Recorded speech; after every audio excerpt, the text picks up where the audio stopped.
indispensável para os nossos dias, tendo em vista os males que nós vivemos, né? No meio de toda essa sociedade, as pressões, enfim.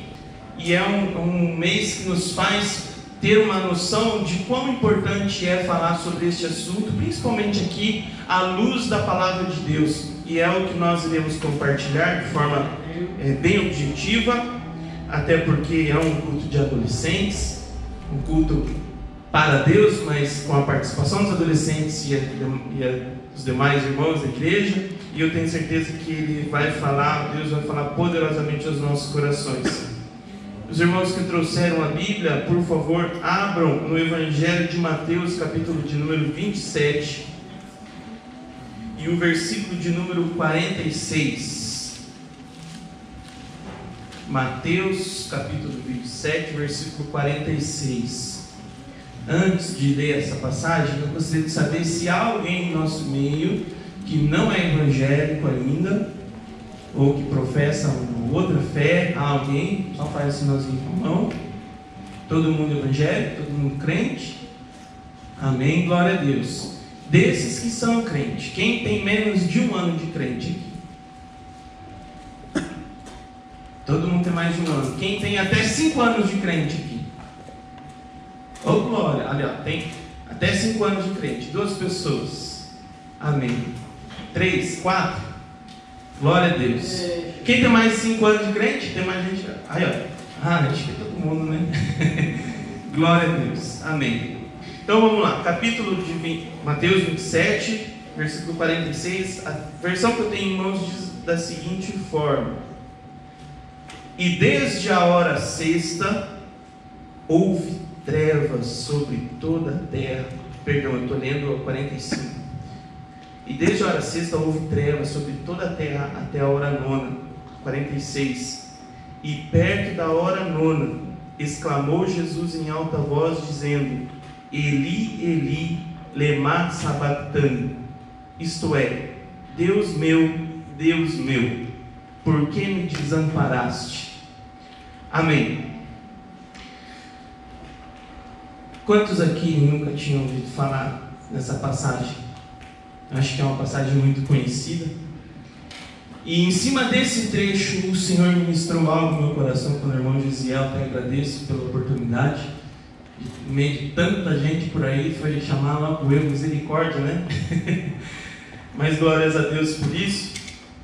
E ele nos passou o tema, e eu fiquei buscando no Senhor sobre o que falar. E Deus prontamente ministrou essa passagem em cima disso. Nós vamos discorrer um pouco acerca da palavra de Deus. Essa passagem, ela me remeteu muito fortemente no momento em que Jesus estava num dos seus piores momentos no Getsemane. Se alguém tiver um teclado, um violão aí, deixa Deus usar, que é bênção também.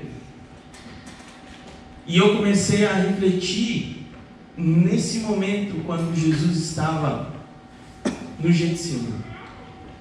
E eu comecei a pensar, porque em um desses momentos Jesus, como todos devem saber, Jesus, ele era Deus, 100% Deus, e ao mesmo tempo 100% homem. Como Deus, soberano, sabedor de todas as coisas, onisciente, onipotente, onipresente, como Deus, mas como homem, ele também tinha todos os sentimentos que nós temos. Sentimentos, sensações, sentidos. Não era o fato dele ser 100% Deus que fazia dele um super-homem, uma pessoa 100% blindada. Até porque muitos sabem da história, quando ele estava no deserto, no seu jejum de 40 dias, quando o inimigo de nossas almas o tentou, oferecendo pão, porque ele estava em jejum, e ele vai lá no nosso ponto fraco.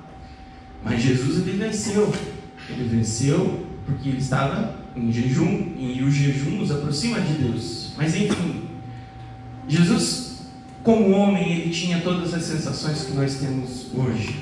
E eu quero comentar sobre 7 pontos. O primeiro ponto era a fome e a sede. lá no livro de Mateus mesmo, no capítulo 21 e 18, a gente vai ver uma passagem onde ele está numa cidade, dessa cidade ele vai até Betânia. E lá em Betânia, quando ele acorda pela manhã, ele acorda com fome. E era uma fome física.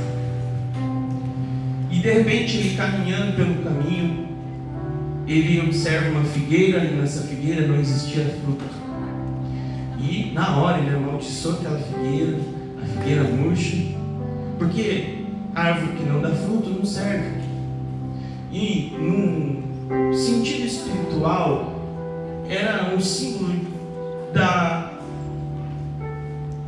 falta de frutificação do povo de Israel, digamos assim. Quando Jesus estava poupando o julgamento de Deus sobre o povo de Israel, mas de uma forma física, era literalmente a fome que ele não pôde saciar por conta de uma árvore que não produziu frutos.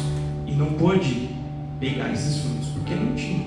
Logo, continuou com fome. E então ele voltou para a cidade e continuou a sua caminhada. Ele também teve sede. No Evangelho de João, capítulo 19, 28, vai falar sobre o momento em que ele estava na cruz do Calvário.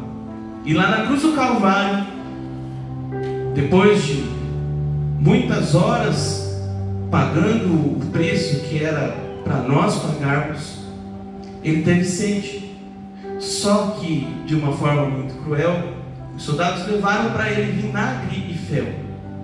Quem está com sede aqui toma vinagre? Levanta a mão. Ninguém toma. Muito mais fel, né? O fel, para quem não sabe, todos saibam também, mas não custa só reforçar, é algo extremamente amargo. Quando a gente está com sede, num dia de calor, ou num dia de muito trabalho, o que a gente faz? A gente quer aquela água geladinha, gostosa, para dar aquela refrescada. Até porque o nosso corpo ele é 70% água, então precisa de água.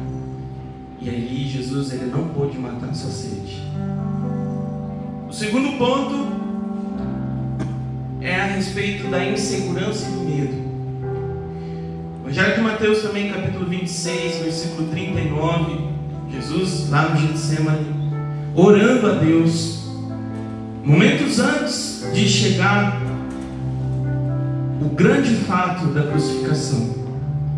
E ele, sendo Deus, ele sabia exatamente o que ele ia passar nos próximos instantes. Ele sabia. Mas sendo homem, ele ficou com medo, ele temeu. Ele se sentiu completamente inseguro. André, mas como assim? Jesus com medo? Inseguro? Sim.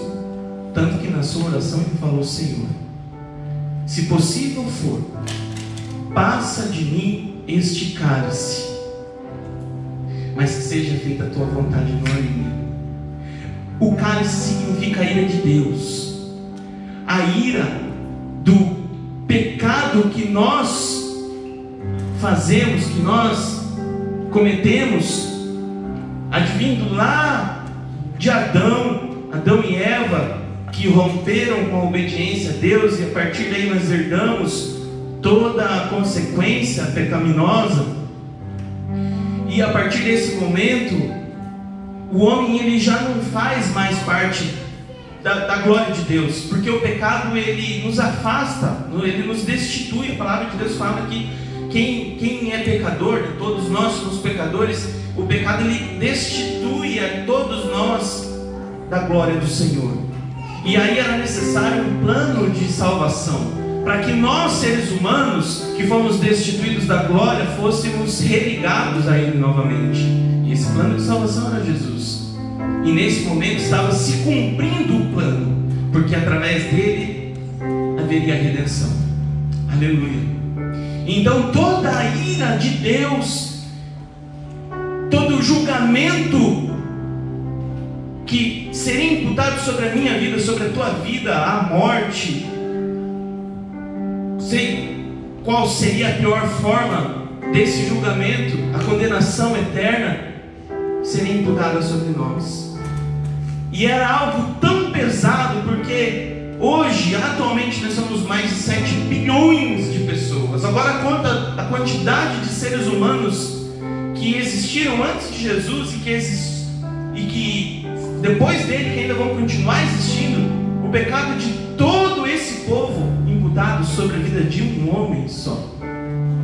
Então era algo muito pesado que fez o Senhor Jesus temer naquele momento, mas isso não o fez fugir da responsabilidade, da missão que ele tinha que cumprir aqui na terra.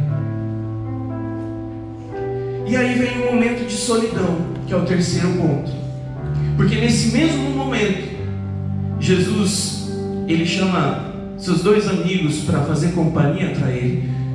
Quantos aqui no momento de dificuldade, de solidão, conta numa mão só, talvez, ou nem conte a quantidade de pessoas que vai estar ao teu lado ali? São poucas as pessoas que estão ao nosso lado nos momentos de dificuldade. E Jesus, nesse momento de dificuldade, ele tinha também essas poucas pessoas. Mas essas poucas pessoas, a Bíblia fala que eles dormiram. Porque Jesus, ele estava orando, ele estava angustiado, ele estava completamente consternado com toda a situação. Ele precisava de um apoio, de alguém que estivesse ao seu lado. Mas naquele momento, esse alguém que estava ao seu lado dormiu. E ele estava sozinho, naquele momento de dor que ele estava passando, o coração completamente dilacerado, porque ele sabia todo o julgamento que ele ia sofrer naquele momento. E mesmo tendo amigos, nós vivemos esses momentos e ele não ficou sozinho lá, porque Deus mandou um anjo para que fizesse companhia para ele naquele momento, naquele lugar. E aí, passado esse momento onde os amigos dormiram por 2 vezes, ele ia lá atrás deles: escuta, vocês estão dormindo aí? Eu estou aqui no momento de aflição e vocês não estão fazendo companhia para mim. Passou todo esse momento, chegou o quarto ponto, que é o ponto da traição. Quem aqui já não foi traído? Um amigo, um familiar, alguém da igreja, um irmão da igreja? Eu acho que todos aqui já tiveram algum sentimento de: puxa, mas você falou que ia fazer tal coisa e não fez. É uma traição, é uma forma de traição, mas não se compara à traição que o Senhor Jesus passou, porque lá em Mateus 26, 21, em 26, 47 e 50, vai dizer que ele soube previamente, porque ele fala que ele seria traído. Agora, pensa comigo aqui. A gente, quando é traído, quando tem a nossa confiança traída, a gente fica indignado. Quem que não fica indignado? Acho que todos ficam. Agora, imagina quando você sabe que determinada pessoa vai te trair. É muito pior.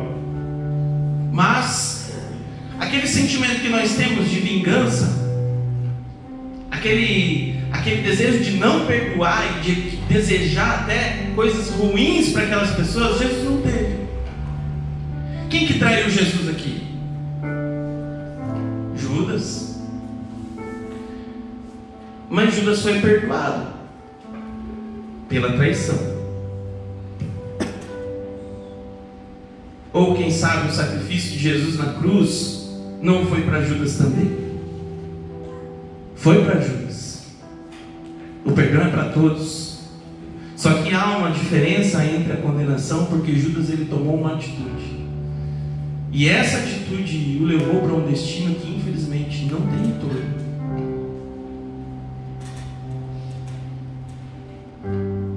O quinto ponto seria o ponto da humilhação e da dor.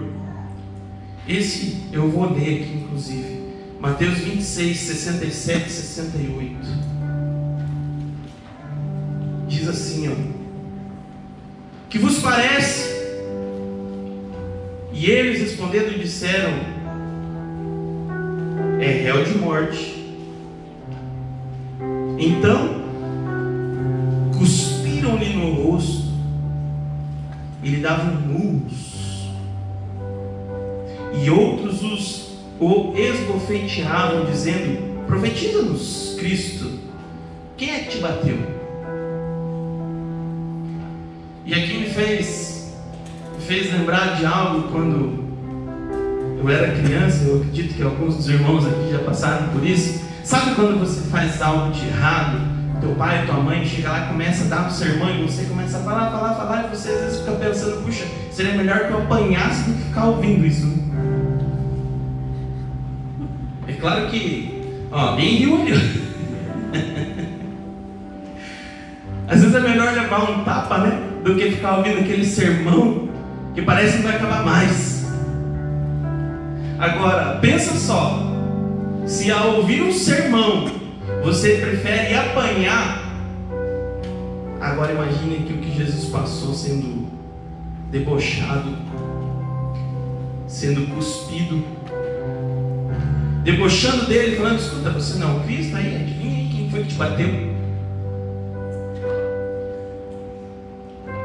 Eu não consigo nem conceber uma cena dessa. Tamanha humilhação e dor, porque a humilhação é um sentimento e a dor era física, sendo espancado. Eu nunca tive coragem de assistir aquele filme Paixão de Cristo, mas as pessoas sempre relatam que era algo muito cruel. O pastor Cleverson, inclusive, já pregou algumas vezes falando sobre aquele chicote, né? Na ponta desse chicote tinha pedaços de costela, de osso, que aquilo era lançado sobre as costas de Jesus e grudava na pele. Quando eles puxavam, arrancava a pele. Por mim e por você, e por amor. Aleluia. Mas ele foi humilhado por mim e por você. E aí chega no sexto ponto, que é o ponto da tristeza, da angústia, da ansiedade.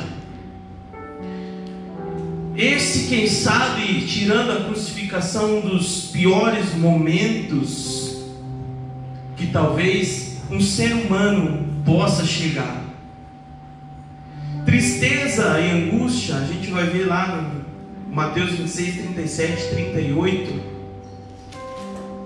Quando Jesus estava no Getsemane, quando ele disse assim, a palavra diz assim, levando consigo Pedro, os 2 filhos de Zebedeu, começou a entristecer-se e a angustiar-se muito. Então lhes disse, a minha alma está cheia de tristeza até a morte. Jesus entristeceu. Jesus, ele ficou angustiado por uma situação que estava prestes a acontecer. Quantos momentos de angústia, de tristeza que a gente passa, e às vezes acaba desistindo de tudo, não querendo mais viver, não querendo mais prosseguir com a vida. Mas Jesus também passou por isso. E ele estava sozinho no Getsemane quando, no Evangelho de Lucas agora, capítulo de número 22, versículo 44, acontece um fenômeno chamado hematidrose. A hematidrose nada mais é do que um fenômeno onde, através das glândulas sudoríparas, são aquelas glândulas que tem por baixo da pele, que faz a gente transpirar suor, existem nelas, passando próximos a ela, algumas artérias chamadas artérias capilares. E elas são chamadas dessa forma porque elas são tão finas quanto um fio de cabelo. E elas são tão sensíveis quanto um fio de cabelo. E aquele momento de tensão que Jesus estava vivendo naquele momento, porque ele sabia a ira que ele ia receber da parte do Senhor, da parte de Deus, era tão grande, tão grande, tão grande, que o seu momento de angústia fez ele se tensionar, a musculatura dele se tensionar de tal forma que essas artérias capilares se romperam e junto ao suor saiu sangue. Esses detalhes são descritos somente pelo evangelista Lucas, que era médico, como é de conhecimento de muitos aqui. Em João, em Marcos e Mateus, nós não veremos esta descrição.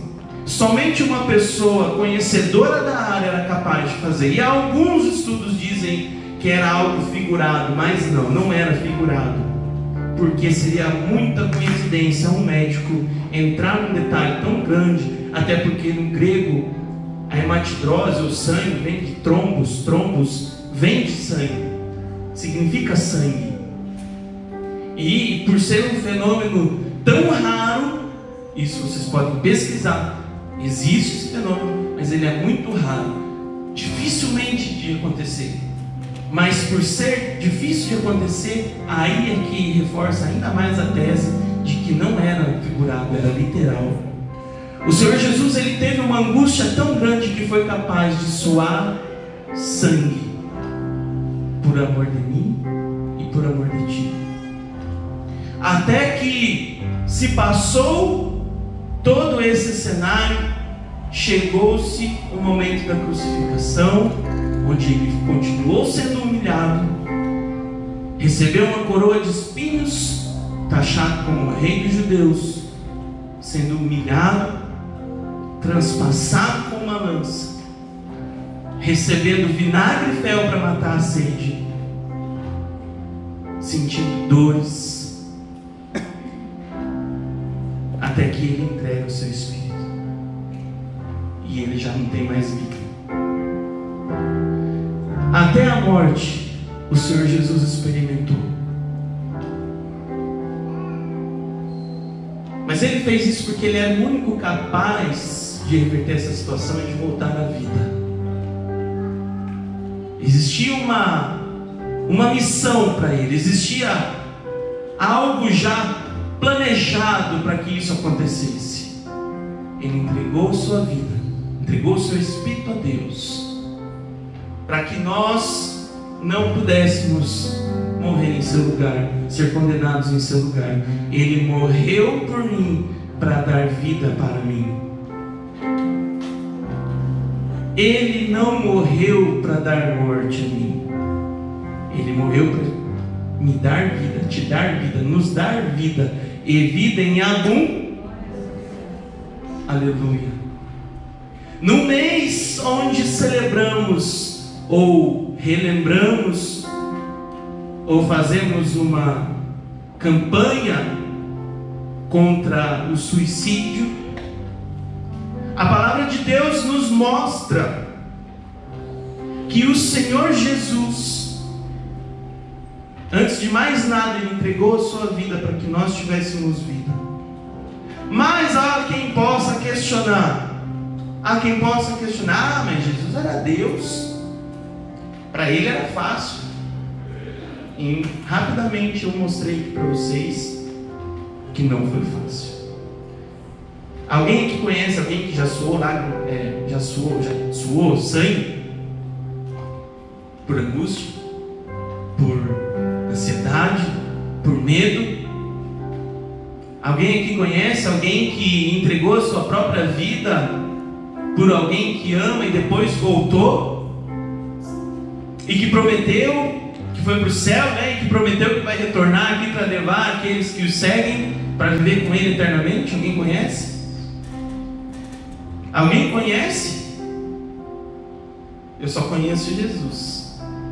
E a Bíblia ela fala que não se escandalizem, porque é a Bíblia que fala que Jesus ele tornou-se maldito na cruz.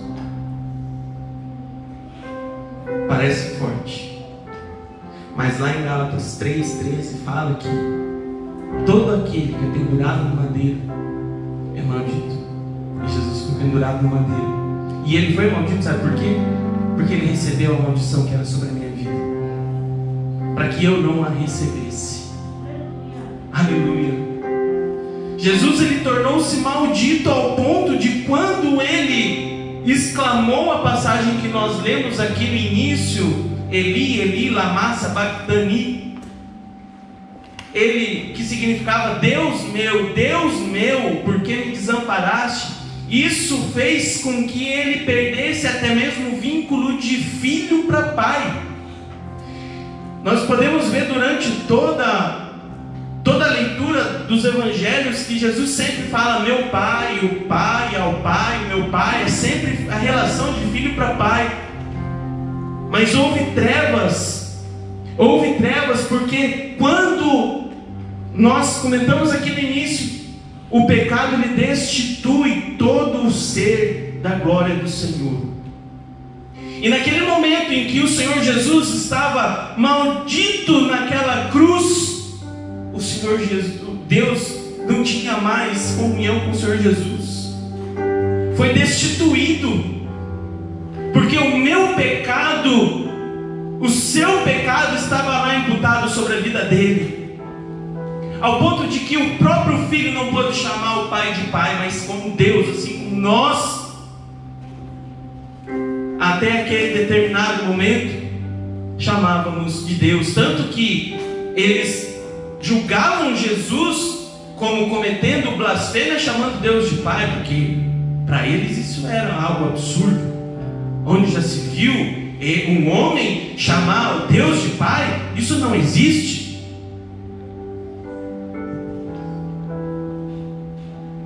Mas Ele conhece, não por ser Deus. Muitas pessoas tiram suas próprias vidas pela depressão, por ter passado um momento de humilhação, às vezes até mesmo por não ter condições de alimentar a sua casa, pela fome, pela sede, pela angústia, pelas pressões que recebemos diariamente na nossa escola, na nossa faculdade, na nossa família, no nosso emprego, na nossa igreja. Tanto que a gente pode ver, infelizmente, tantos casos e casos de pastores que entregaram suas vidas, infelizmente, tiraram suas próprias vidas. Mas esse é um destino que ele é cruel, porque não há, a partir do momento que você tira sua própria vida, você não tem mais como ser redimido disso, e a condenação é certa. Mas Jesus, com essa palavra, Ele nos mostra que Ele conhece a tua dor, Ele conhece a tua enfermidade, a enfermidade da tua alma, a enfermidade do teu corpo. Ele conhece todos os teus sentimentos, porque Ele sentiu na própria pele. E não é isso que vai fazer você se entregar, tirar sua própria vida. Não é isso. Glória a Deus, porque a palavra de Deus é fiel e fala que Ele está ao nosso lado. Ele é como uma coluna de fogo que caminha conosco durante a noite fria, é como uma nuvem que nos cobre do sol quente. Assim Ele fazia quando o povo peregrinava lá no deserto, quando fugiam do Egito. Mas no terceiro dia Ele ressuscitou. Aleluia. Andou entre os seus por vários dias. Muitos testemunharam um Cristo ressurreto, como nós no dia do Senhor seremos, caso Ele não volte antes da nossa partida. Todos que já perderam suas vidas vão ser ressurretos e subirão primeiro a Ele aos céus, porque há uma promessa, e essa promessa é a nossa grande esperança. Se Cristo passou por tudo isso, é porque Ele te ama, e Ele sabe exatamente, conhece a tua dor. Aleluia. Ele sabe exatamente o que nós estamos vivendo, e eu quero pedir para que você se coloque de pé. Aleluia.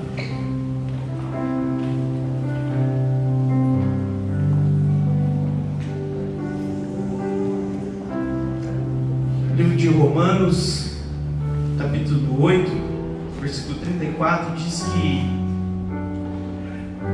nada pode nos separar do amor de Deus. Nada, nada.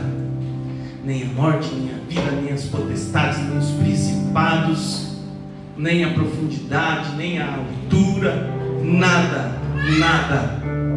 Seja o que for, o que você está sentindo, primeiro, o Senhor conhece. Ele contempla o teu coração, Ele contempla a tua dor, Ele contempla o teu sofrimento. E da mesma forma que Ele venceu, você vai vencer. Aleluia! Aleluia! Porque Ele vai dizer assim para você: não temas, porque eu sou contigo. Não te assombres, porque eu sou teu Deus. Eu te fortaleço e te ajudo e te sustento com a destra da minha justiça. Aleluia! 730 e poucos anos antes disso, o profeta Isaías já deixou registrado que o Senhor Jesus não nos abandonaria, que tomaria-nos pelas suas destras e diria para nós não nos assombrarmos.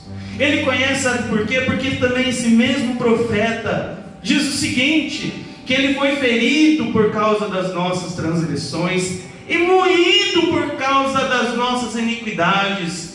O castigo que nos traz a paz estava sobre ele, e pelas suas pisaduras nós fomos sarados. Quantos foram sarados aqui? Aleluia! Eu quero chamar todos os adolescentes aqui e os irmãos que desejarem também para fazer uma oração. Aleluia! Podem vir aqui à frente. Não sei se com todo o cuidado, distanciamento, mas eu quero fazer essa oração.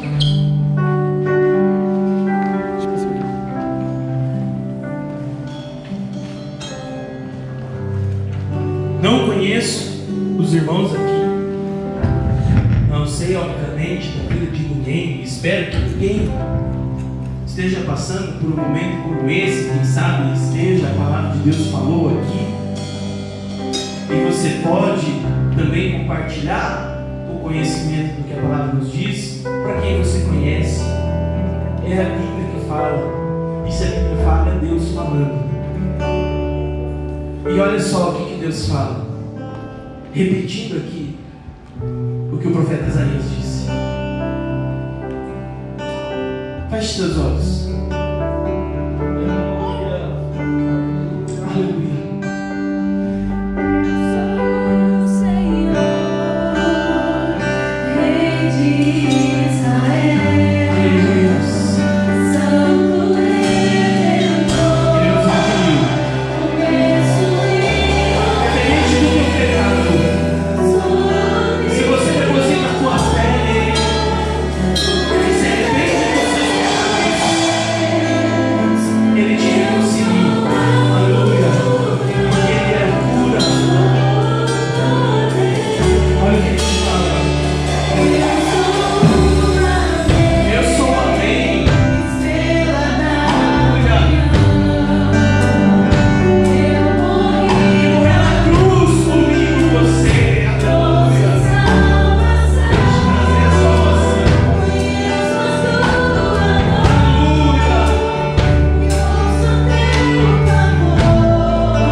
firmes e fiéis, avante ao alvo que é o Senhor Jesus. Aleluia.